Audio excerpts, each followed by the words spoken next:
Gdy 6 lat skończyłem, do szkoły był czas. Maleńka Marzenka żegnała mnie tak. Zostawiasz mnie samą, a czemu tak jest? Me serce zranione do ciebie wciąż mnie. I tuląc się do mnie. Cześć, witam Was serdecznie. Moi drodzy, pozwólcie, że dzisiaj zakończę trylogię pod tytułem Szmatecki. Ale zanim przejdę do zakończenia tej trylogii, przede wszystkim chciałbym Wam wszystkim bardzo podziękować za ostatniego live'a. Jak zawsze przemiło spędziłem z Wami czas. I nie wiem, czy pamiętacie, było tam, ktoś zadał pytanie, kto następny będzie siedział. I to mnie, powiem Wam, odrobinę tknęło. Ja obstawiałem Ziobrę. No, jak Wy obstawialiście, to wiecie, lub pytanie do Was może inaczej. Jak obstawiacie, kto następny? Wszyscy razem! Razem!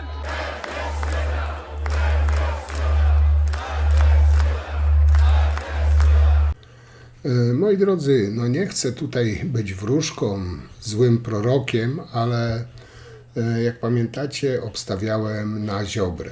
No i chciałbym się z Wami podzielić kolejną radosną nowiną, bo nie wiem, czy wiecie, ale nie wiem, czy to fake, czy to prawda, ale no, gęba, powiem Wam, uśmiechnęła mi się, gdy zobaczyłem taką krótką scenkę. Zobaczcie sami.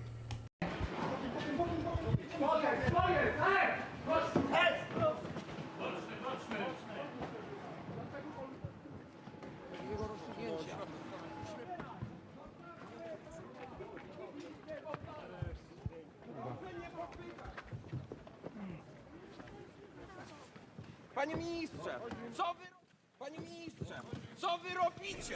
Co wy robicie? Dlaczego łamiecie prawo? Proszę się odsunąć! Proszę się odsunąć! Co tutaj się dzieje?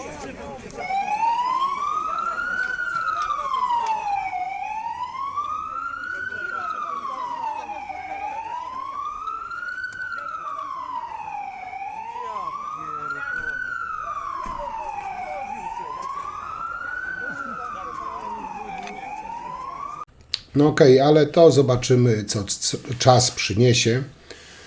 Wracając do tego pseudogłównego bohatera Mateckiego. Tutaj jeszcze powiążę to z Ziobrą, bo nie wiem, czy wiecie, Ziobro w ohydny sposób zaatakował panią sędzię, która zasiadała w składzie orzekającym sądu rejonowego, który zastosował tymczasowe aresztowanie wobec Mateckiego. No tutaj efekt mrożący, no niestety nie zadziała tak jak pod rządami PiS. Mówię o efekcie mrożącym, gdzie Ziobro to bardzo często stosował. Jak był ministrem sprawiedliwości i prokuratorem. Tym bardziej nie zadziała teraz. Pozostał im Ziobrze hejt, atak. Ziobro twierdzi, że chce wykazać błędy postępowania. Wyobraźcie sobie. Powiem Wam, że nie za bardzo wiem, jakie to błędy Ziobro się dopatrzył. Między innymi tutaj, nie wiem, Ziobro stwierdził, że to jest ustawka. Podobno Daruś kradł, ale zgodnie z procedurami. A na to, jak wiecie, nie ma paragrafów. Te wszystkie panele, pieniądze, koperty, Darkowi po prostu się należały. I być może Ziobro to chce wykazać, te wszystkie błędy, które tutaj wymieniłem. Nie wiem, jakie on tam błędy widział, ale skoro Ziobro chce wykazywać te wszystkie błędy, to niech się wpisze na listę adwokatów i jako obrońca złoży zażalenie. Tylko jedną z przesłanek wpisu jest nieskazitelność charakteru i No tutaj chyba wypada uprzejmie poinformować pana ministra Ziobrę, no, że chyba nieskazitelność charakteru to u niego trochę tak słabo, prawda? Nie wiem też ile, przepraszam, jest prawdy, ale podobno Matecki już się rozpruł i śpiewa niczym diwa przed prokuratorem, a Ziobro, wiedząc już, że Matecki pójdzie siedzieć, można powiedzieć, dostał ataku paniki. Oni uruchomili całą armię, żeby tego Mateckiego wybielać, wyciągnąć z kryminału, no żeby nie zeznawał i tak dalej. A to, że Ziobro panicznie się boi, to wskazywała na to jego reakcja podczas tego ostatniego show Mateckiego w Sejmie. Zresztą zobaczcie sami. Chrystianowowi. W 3 lata tego projektu zrobiła zasięgi najwyższe wśród NGO-sów w Polsce, prześcigając gość Biurasa, który jest wspierany przez was wszystkich, przez tyle lat. Dziś próbuje się zniszczyć mnie politycznie, ale prawda jest po mojej stronie. Wszystkie projekty były w pełni legalne. Ostatni zarzut, który was najbardziej podnieca, można powiedzieć, podatek darmowy. Musieliście rok czegokolwiek na mnie szukać, żeby wreszcie uderzyć. Gostek, wiecie, ten z wielką torbą Mateckiego, oznajmił wszemi wobec, że to jest wielka porażka, klęska prokuratury, bo Matecki poszedł na 2 miesiące, a nie 3 do aresztu. A jak jest naprawdę? Sąd wyraził zgodę na 2-miesięczny areszt dla Mateckiego. Prokuratura, jak wiecie, postawiła mu 6 zarzutów. I co tu się wydarzyło? Sąd rejonowy dla Warszawy Mokotowa zdecydował, że Matecki trafi do aresztu na 2 miesiące, nie na 3. Chodzi tutaj o najsurowszy środek zapobiegawczy, jaki można zastosować wobec podejrzanego w prokuratorskim śledztwie. Prokuratora krajowa, która prowadzi to postępowanie przeciwko Mateckiemu m.in. w związku z aferą z Funduszu Sprawiedliwości, zawnioskowała o jego tymczasowe aresztowanie w piątek, czyli 7 marca 2025 roku. I zrobiła to z kilku powodów. Po pierwsze, utrzymuje, że zgromadziła przeciwko Mateckiemu obszerny materiał dowodowy z dużym prawdopodobieństwem, że zostanie on skazany. Po drugie, obawia się, że na wolności Matecki utrudniałby dalsze śledztwo, co zresztą wynika z dowodów. Już próbował to generalnie rzecz biorąc robić. Po trzecie, Mateckiemu grozi surowa kara do 10 lat więzienia. I tutaj sąd, który na rozpatrzenie wniosku miał 24 godziny, podzielił argumentację śledczych, ale zgodził się na areszt o miesiąc krótszy niż postulowano we wniosku. Dlaczego? Bo sąd uznał, że postępowanie jest na tyle już zaawansowane, że dla przeprowadzenia ostatnich czynności zmierzających do przygotowania aktu oskarżenia wystarczający będzie okres właśnie tych 2 miesięcy. Także dlatego jest 2, a nie 3 miesiące. No i na tym właśnie polega ta sromotna klęska według Gostka prokuratury krajowej. No a Matecki został pensjonariuszem aresztu śledczego Warszawa-Służewiec.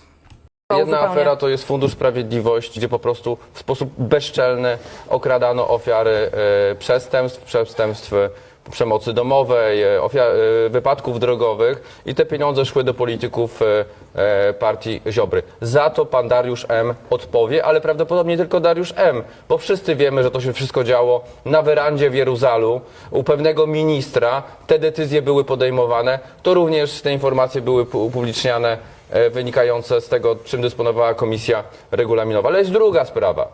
To jest Rządowa Agencja Rezerw Strategicznych.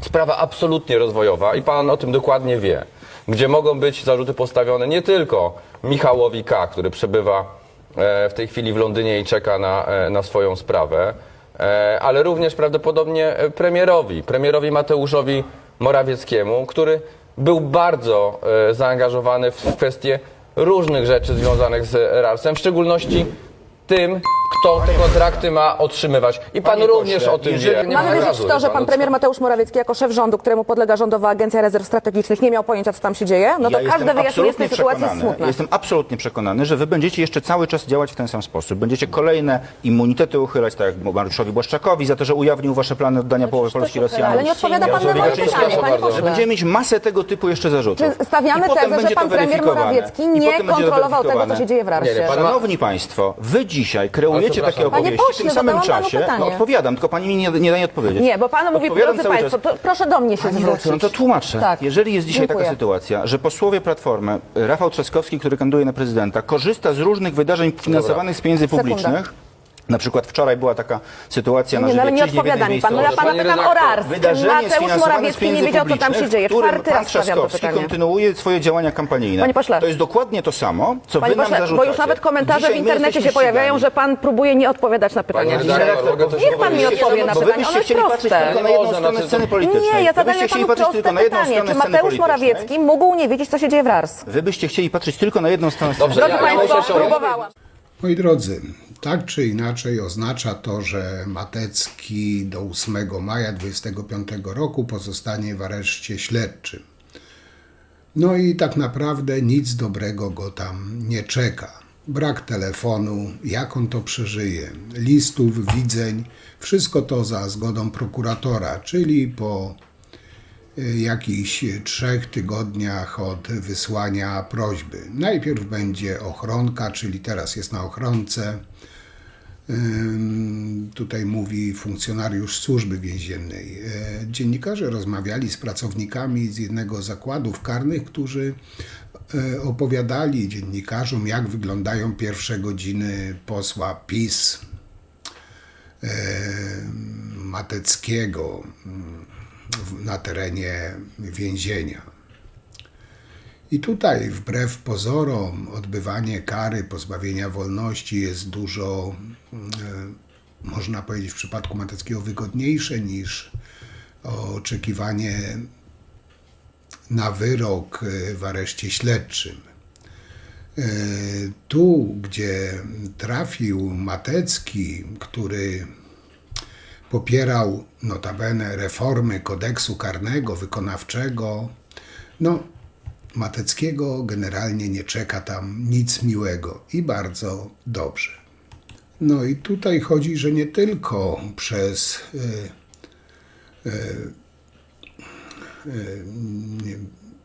współosadzeni, że tak ładnie to nazwę, nie będą mu po prostu wdzięczni za zmiany, jakie Ziobro i Solidarna Polska wprowadziło w więziennictwie, ale też z powodu rygoru, który obowiązuje w aresztach śledczych w całej Polsce.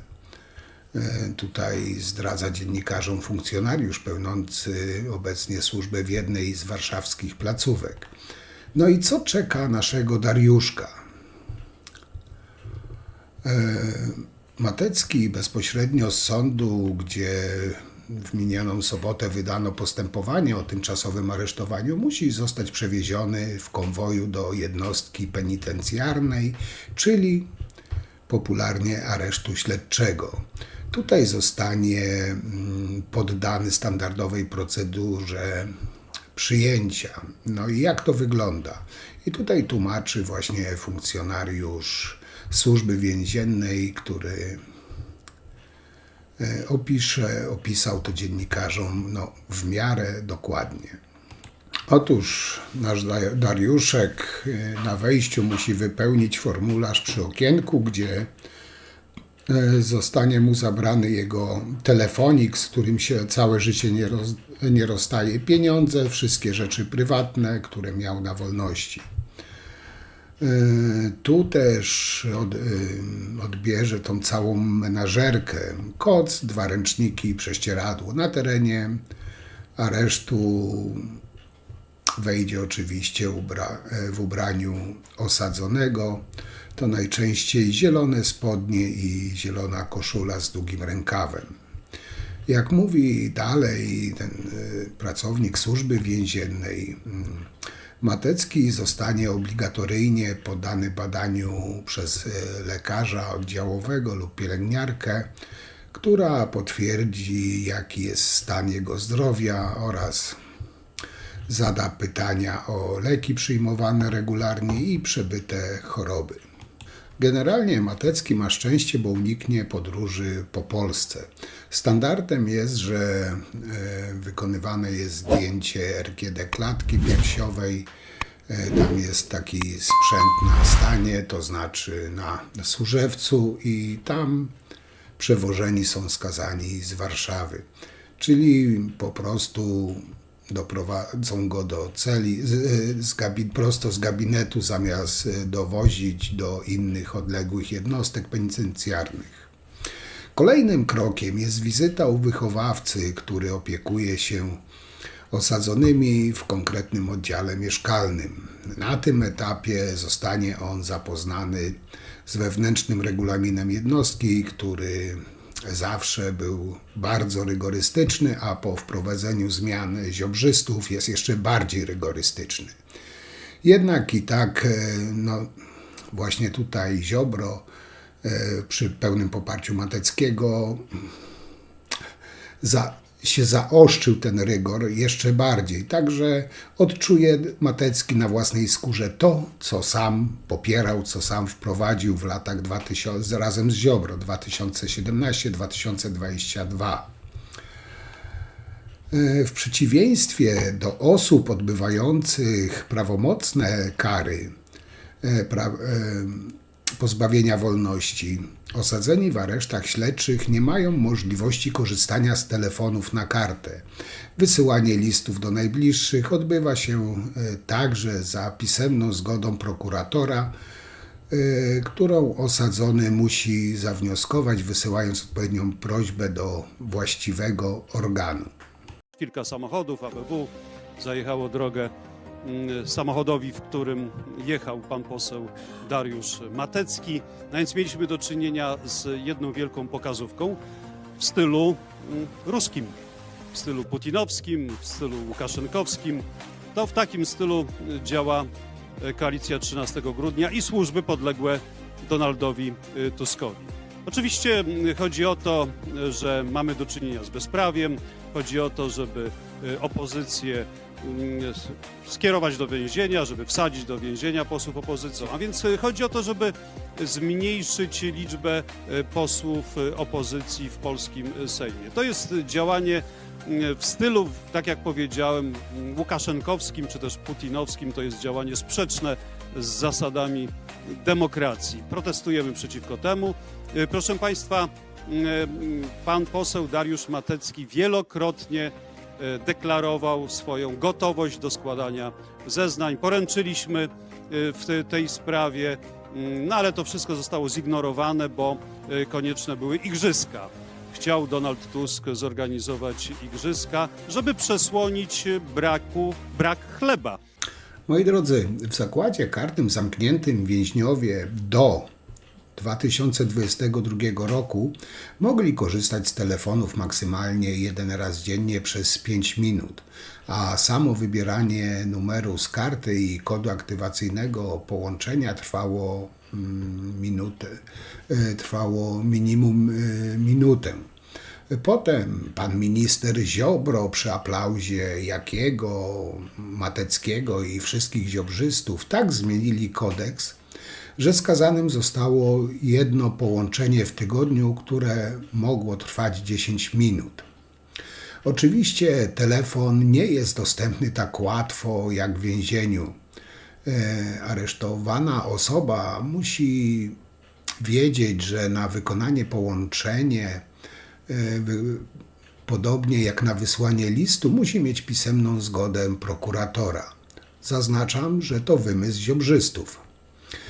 Matecki nie będzie mógł otrzymywać paczek żywnościowych, także Gostek mu pilnika w chlebie nie przyśle, a nawet posiadać własnego zegarka, który tuż po przyjęciu do aresztu trafił do magazynu, który przechowuje mienie wszystkich osadzonych. I ten funkcjonariusz w rozmowie z dziennikarzami dodaje, że według niego nie jest możliwe, żeby Matecki trafił do jednej celi z innymi aresztantami.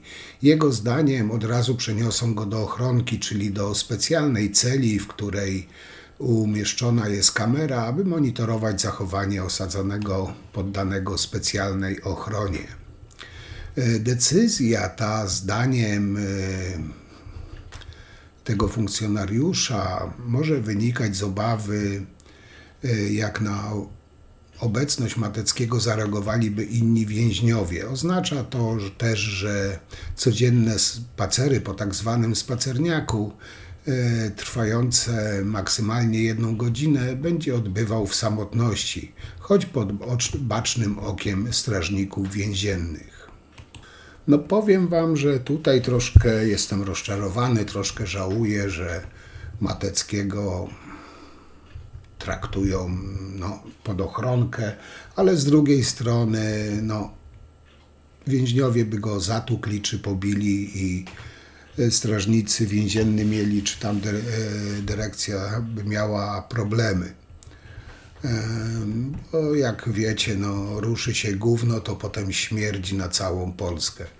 Także Matecki póki co będzie siedział sobie w samotności, nie będzie niestety z innymi więźniami. A z drugiej strony, szkoda, wielka szkoda. Pieniądze z funduszu leśnego. Chociażby 6,5 miliona złotych trafiło do mediów, które prowadziły dla was kampanię wyborczą. Na przykład Tygodnik w sieci 923 miliony złotych, Do Rzeczy 2 miliony złotych, Gazeta Polska 320 000, Nasz Dziennik 480 000 złotych. Organizowaliście gale, na których były wręczane nagrody.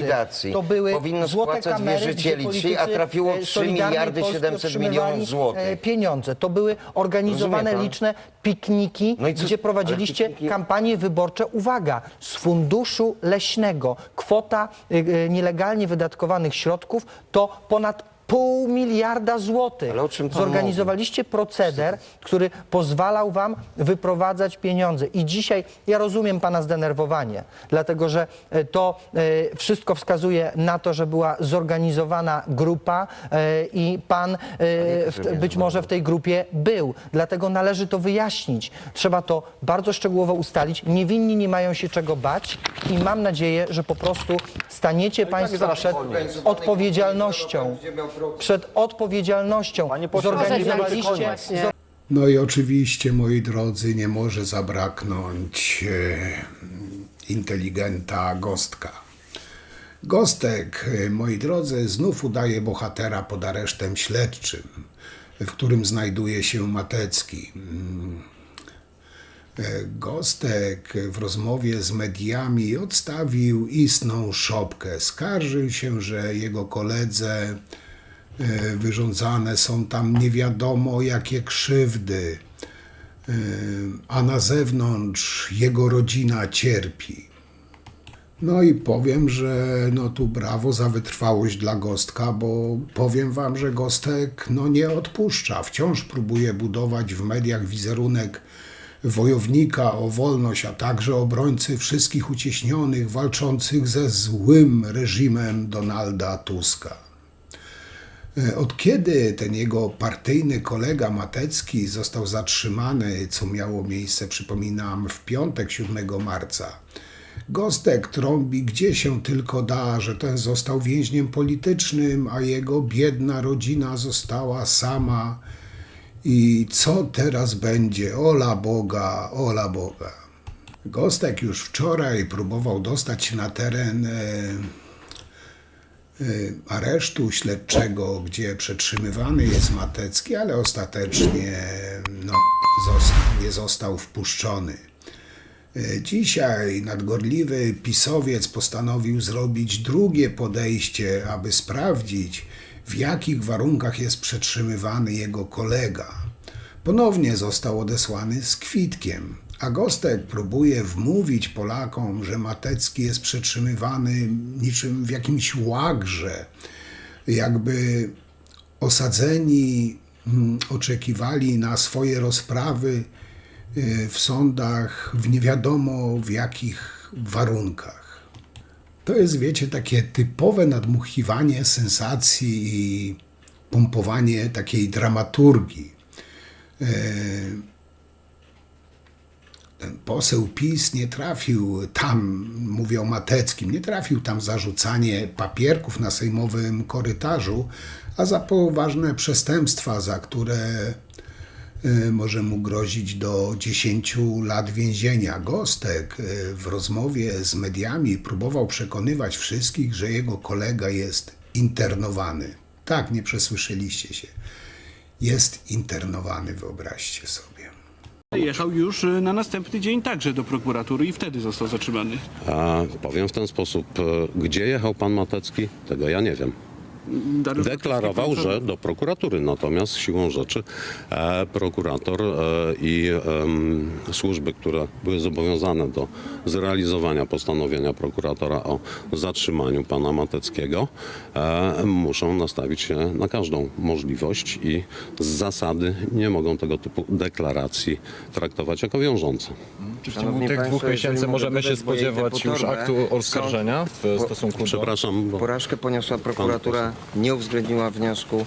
Prokurator wnosił o 3-miesięczny areszt, to jest tylko 2-miesięczny areszt, także prokuratura poniosła tutaj klęskę. Sąd zdecydował, że będzie to tylko 2-miesięczny areszt. Zarzuty prokuratury są chybione, będziemy również kierowali wnioski w trybie cywilnym do sądu. To, co się wydarzyło, nie ma nic wspólnego z demokratycznym państwem prawa, którego model mamy wpisany w konstytucję. Ja oczywiście za chwilkę muszę się udać do auta, dlatego przepraszam najmocniej, że podszedłem, ale słyszę, że to jest jakiś sukces prokuratury. No, wybaczcie państwo, ale to nie jest uwzględniony wniosek. Prokuratura wnosiła o 3 miesiące, a tutaj doszło do lekkiej dezinformacji, a to sprostuje 2 miesiące. Nie ma tutaj takich obaw, o jakich podnosiła prokuratura, także 2 miesiące aresztu. Będziemy jeszcze kontynuowali. Za chwilkę dotrze tutaj na miejsce pan minister Zbigniew Ziobro i będziemy komentowali dalej tę sprawę, bo mamy wiele, myślę, istotnych informacji do przekazania w zakresie działania zespołu, poszczególnych osób i tego, co w tej sprawie się dzieje. Dziękuję bardzo.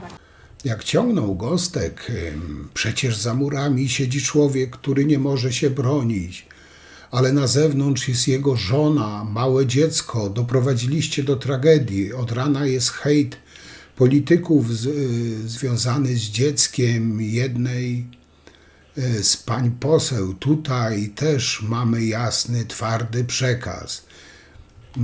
Ja bardzo współczuję pani poseł, będę miał też wniosek do prokuratora generalnego Adama Bodnara, żeby akta tego postępowania, a ono skończyło się umorzeniem w czasach prokuratury Adama Bodnara, tak żeby posłowie poznali prawdę, mówi Gostek. A ja powiem wam tak, wciąganie w całą sprawę tematu dzieci, niezależnie czyich, jest zabiegiem, można powiedzieć, patologicznym i żałosnym. To przecież Matecki pisał, że syn posłanki Magdaleny Felix był w przeszłości ofiarą molestowania seksualnego. Na tego młodego chłopaka spadła ogromna presja, z którą nie był w stanie sobie poradzić i popełnił samobójstwo. I tutaj do tego dopuścił się wtedy właśnie Matecki. I za to między innymi zasługuje na potępienie i jest on współwinny tej tragedii. Teraz Gostek próbuje bezczelnie robić ofiarę z jego syna, aby kręcić aferę związaną z jego zatrzymaniem. Od kiedy posiadanie dziecka sprawia, że waga popełnienia przestępstwa jest mniejsza niż w przypadku osób bezdzietnych. I do tych wszystkich, co tak wylewają krokodyle łzy nad dzieckiem Mateckiego, to chciałbym wam przypomnieć, że gdyby syn Magdaleny Felix, Mikołaj, żył, to właśnie dzisiaj, 8 marca w sobotę, kończyłby 18 lat. Ale między innymi przez tego sukinsyna Mateckiego nie jest mu to dane. Odebrał sobie życie, bo Matecki w zemście za dotarcie przez Magdalenę Felix do informacji o fikcyjnych etatach w Lasach Państwowych rozgłosił, że Mikołaj był ofiarą pedofila. Matecki, Szafranowicz, Dulikowski i ta cała farma trolli z nim związana kłamliwie szerzyły informacje, że świętej pamięci Mikołaj został zgwałcony, co było kłamstwem, z którym nastolatek nie mógł sobie poradzić. I tutaj do tych wszystkich, którzy szczuli na syna posłanki Felix, też pójdziecie siedzieć, bo artykuł 241 kodeksu 2, kto rozpowszechnia wiadomości rozprawy prowadzonej z wyłączeniem jawności, czyli Dulikowski, Rachoń, Matecki, Pereria. Też macie sukinsyny przejebane. Za niewszczęcie śledztwa w tej sprawie według mecenasa Giertycha odpowie również ówczesny szef prokuratury okręgowej w Szczecinie. I tutaj artykuł 231 kodeksu 1, funkcjonariusz publiczny, który przekraczając swoje uprawnienia lub nie dopełniając obowiązków działa na szkodę interesu publicznego lub prywatnego. Państwu, jest ze mną poseł Mariusz Gos. Panie pośle, zaraz próbuje pan wejść do aresztu na spotkanie z dyrektorem? Dyrektorem, zastępcą lub osobą, która w tym momencie kieruje jednostką penitencjarną. Istotą i dla mnie najważniejsze jest to, żeby jak najszybciej spotkać się z osobą w tym momencie zarządzającą aresztem śledczym dla Warszawy Służewca, dlatego żeby dowiedzieć się, w jakich warunkach przebywa pan Dariusz Matecki. Jestem już osobą upoważnioną do tego, żeby wskazać, że pan Dariusz Matecki jest osobą chorą. Generalnie rzecz biorąc, prokuratura także bada inne wątki związane z Mateckim, w tym sprawę śmierci syna posłanki Magdaleny Felix. Tak jak mówiłem, chłopak popełnił samobójstwo po tym, jak za rządów PiS-u Radio Szczecin, pisowska TVP ujawniły, że padł ofiarą pedofila. Skąd ta bezczelność i w cudzysłowie odwaga Mateckiego? To proste. W czasach popełnianych przestępstw złodziej czuł się bezkarny. Chronił go przyjaciel minister sprawiedliwości i prokurator generalny Zbyszek Ziobro. Cała tajemnica, ale koniec o tym. Jeszcze tutaj parę słów chciałem też dodać, bo trafił się też, powiem wam, ciekawy wątek. No tak już wspomniałem, próbują tu brać na nieszczęśliwe dziecko, na zrozpaczoną żonę. Teraz weszła choroba, że podobno ma jakieś wrzody na żołądku, że cierpi, ale jak chlał w Sejmie i latał po dachu, to wrzodów nie miał. Ale to jest, powiem wam, nic. Jest coś lepszego i tutaj powiem wam, że cały świat jest w szoku. Przeciwko działaniom ministra Bodnara i premiera Donalda Tuska pan poseł Gosek chciałby odwiedzić posła Dariusza Mateckiego. Jak słyszeliśmy, również jego stan zdrowia chyba nie pozwala na to, żeby zbyt długo przebywał w izolacji. Słyszeliśmy, że schudł 10 kg, że przyjmuje leki. No to informacja, która kilkanaście minut temu wybrzmiała, podał ją właśnie pan poseł Mariusz Gosek na naszej antenie. Przenieśmy się. Moi drodzy, po tych szokujących informacjach, które wybrzmiały w telewizji Republika i które przekazał ten autorytet Gostek, no powiem wam, dietetycy są w szoku. Branża fitness na skraju upadku, bo tak zwany podatek darkowy odkrył świętego grala ludzi borykających się z otyłością. Wyobraźcie sobie, moi drodzy, Gostek poszedł sprawdzić, czy Matecki jest bezpieczny, to znaczy osadzony w jednoosobowej celi ze względu na potencjalne zagrożenie ze strony innych osadzonych oraz czy wziął leki, ponieważ jest chory i schudł 10 kilo. Ludzie, Matecki schudł 10 kilo w jeden dzień. Ja pierdolę, co za brednie. I pomyśleć, że pisowcy w to wierzą. Nie wiem, czy pamiętacie, wcześniej Wąsik niby schudł 10 kilo, ale w 10 dni. Ale to jest nic w porównaniu z Mateckim, bo Matecki, wyobraźcie sobie, schudł 10 kilo w jeden dzień. Posiedział dobę w areszcie i schudł 10 kilo. No, jak tak dalej pójdzie, moi drodzy, to następny schudnie 10 kilo w godzinę.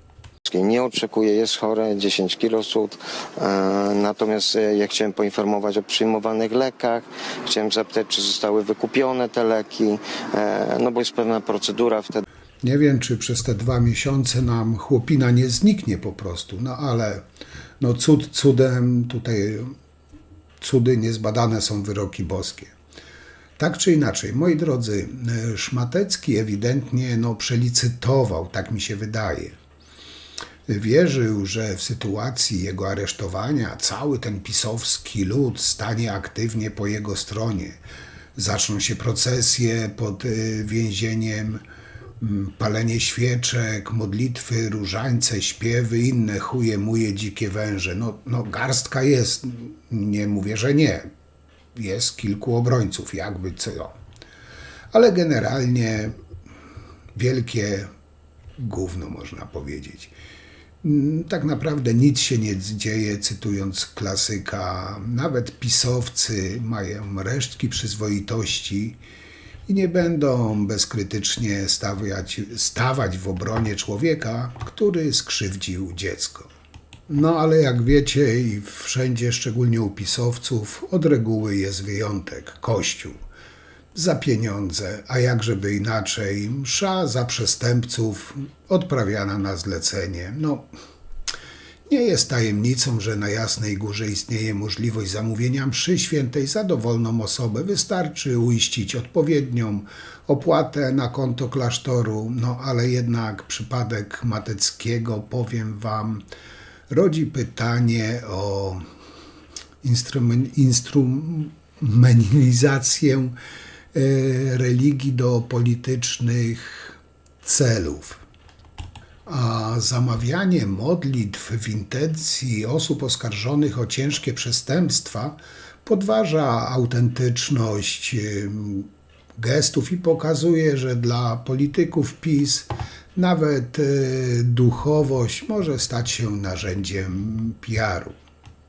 I powiem wam, że zastanawiam się, ilu posłów PiS broni Mateckiego bez czytania wniosku o uchylenie immunitetu i tymczosowy areszt, bo chyba tylko bez czytania można przyjąć taką postawę.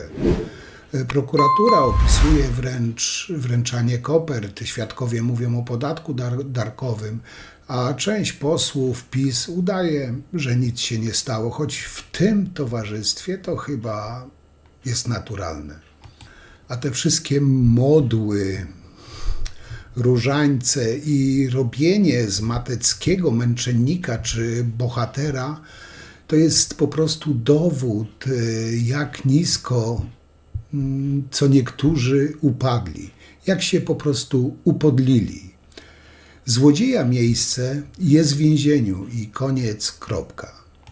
Dla nas i całego świata, dla Jego bolesnej męki, miej miłosierdzie dla nas i całego świata. Dla Jego bolesnej męki, miej miłosierdzie dla nas i całego świata. Dla Jego bolesnej męki, miej miłosierdzie dla nas i całego świata. Dla Jego bolesnej męki, miej miłosierdzie dla nas i całego świata. Dla Jego bolesnej męki, miej miłosierdzie dla nas i całego świata. Dla Jego bolesnej męki, miej miłosierdzie dla nas i całego świata. Dla Jego bolesnej męki, miej miłosierdzie dla nas i całego świata. Dla Jego bolesnej męki, miej miłosierdzie dla nas i całego świata. I tak już na koniec, takie, nie wiem, przesłanie, wytłumaczenie. Po prostu zwracam się teraz do wyborców PiS, sympatyków Mateckiego, obrońców Mateckiego. Moi drodzy pisowcy, fanatycy PiS-u, fanatycy Mateckiego, areszt dla Mateckiego to nie jest sprawa polityczna, to sprawa o złodziejstwo, oszustwo, mataczenie, ujawnianie akt sprawy utajnionych wyrokiem sądu. No ale to już jest inna historia. A teraz, szanowni wyborcy, usiądźcie i posłuchajcie. Jak nie zrozumiecie za pierwszym razem, odtwórzcie to drugi, trzeci, czwarty raz, aż do skutku. Wasz guru, oberlator, poseł PiS i przyjaciel Ziobry, Matecki, stał się bohaterem ostatnich dni po tym, jak sąd zdecydował o jego aresztowaniu na 2 miesiące. Drań Matecki jest kolejnym podejrzanym w aferze dotyczącej okradania Funduszu Sprawiedliwości, czyli tych najbardziej potrzebujących. Chodzi o manipulowanie konkursami na dotacje, tak by faworyzować organizacje powiązane z suwerenną Polską. W okresie, gdy ministrem sprawiedliwości był Ziobro, a jego zastępcą Romanowski, banita i zdrajca obecnie ukrywający się na Węgrzech u stronnika Putina Viktora Orbana. Sam Matecki założył kilka takich organizacji. Stowarzyszenie Fidei Defensor miało otrzymać ponad 12 milionów złotych. Z kolei Stowarzyszenie Przyjaciół Zdrowia otrzymało ponad 7 milionów 700 tysięcy złotych. Kluczową postacią w śledztwie jest Tomasz Mars, były współpracownik ziobrzystów, który brał udział w ustawianiu konkursów. Mars, przewidując kłopoty, nagrywał swoich towarzyszy, traktując nagrania jako swoistą polisę ubezpieczeniową. Taśmy, które przekazał prokuraturze, starając się o status małego świadka koronnego i łagodniejszą karę, dowodzą, że kierownictwo Ministerstwa Sprawiedliwości po prostu faworyzowało Fundację Mateckiego. Kontrowersje wzbudzało też zatrudnianie przez niego żony przy projektach finansowych z Funduszu Sprawiedliwości. Nagrania Marsa oraz przepływy finansowe między Funduszem Sprawiedliwości a organizacją Mateckiego i jego współpracowników stanowią solidny materiał dowodowy. Prokuratura, wnioskując do Sejmu o zgodę na aresztowanie Mateckiego, ujawniła dodatkowo zeznania pracowników Fundacji Mateckiego, którzy twierdzą, że warunkiem ich zatrudnienia było płacenie mu haraczu z własnych wynagrodzeń. Za haracz miał ten złodziej Matecki kupować m.in. sobie panele podłogowe do swojego domu. Prokuratura, kierowana niegdyś przez ludzi powiązanych z Mateckim, miała informacje o pedofilii, które wyciekły najprawdopodobniej stamtąd. Co ciekawe, sprawę nagłośniło Radio Szczecin i TVP pisowskie za pośrednictwem Tomasza Dulkinowskiego, propagandzisty poprzedniej władzy i bliskiego kolegi Mateckiego. Motywem było to, że posłanka Koalicji Obywatelskiej Magdalena Felix badała informacje zatrudnienia Mateckiego w Lasach Państwowych, kolejnym źródle finansowania ziobrzystów w czasach rządów Szydło i Morawieckiego obok Funduszu Sprawiedliwości. I tak wspomniałem, teraz oprócz zarzutów związanych z okradaniem ofiar przestępstw, Matecki ma odpowiadać także za te fikcyjne etaty i zatrudnienia, w przyszłości za zaszczuwanie syna posłanki Felix. No, nie wiem, czy prościej chyba nie mogłem, szanowni wyborcy PiS, wam tego przedstawić. Jeśli dalej Jeśli dalej pozwalacie robić z siebie zestaw dzbanów, to już wasz problem. Ja naprawdę próbowałem. Chciałbym wam jeszcze, drodzy wyborcy PiS, ale i moi szanowni widzowie, wrzucić takie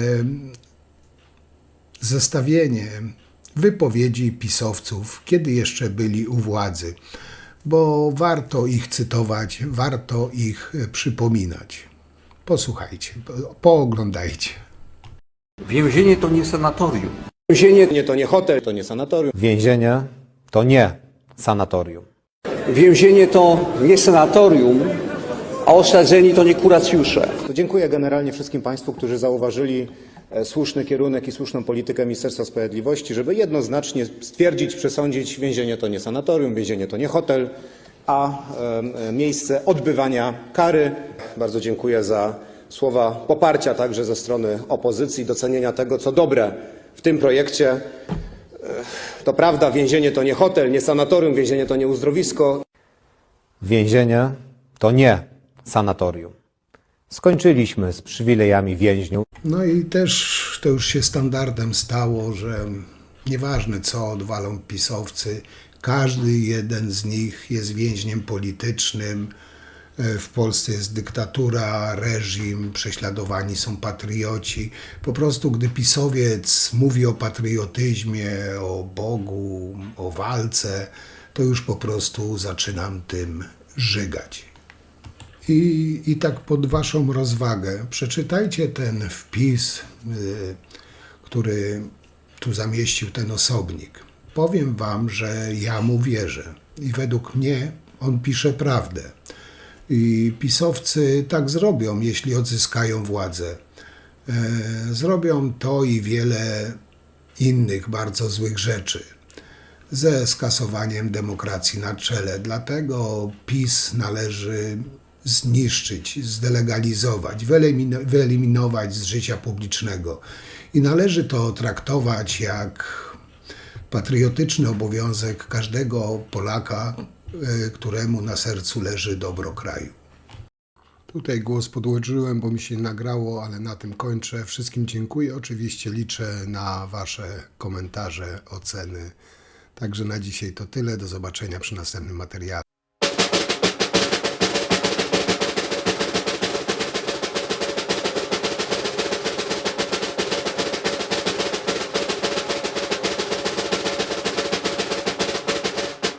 W ogóle powinien być zakazany tak zwany seks, jeśli chodzi to o połączenie genitaliów. Dlaczego? Dlatego, że w ten sposób polio się rozsiewa. Po prostu to, co jest rozkoszą płciową, jest to uderzenie prądu do głowy. Utrata świadomości. Osoba nie powinna tracić świadomości, po pierwsze, a po drugie w kontakcie płciowym, ponieważ te organy służą do wyrzucania grzybni trupiej, czyli genów, to w kontakcie płciowym te już prawie że martwe geny uzyskują energię elektryczną, kwant energii i powstaje nowy twór polio. I potem mamy polioków, wariatów, którzy nie wiedzą po co żyją.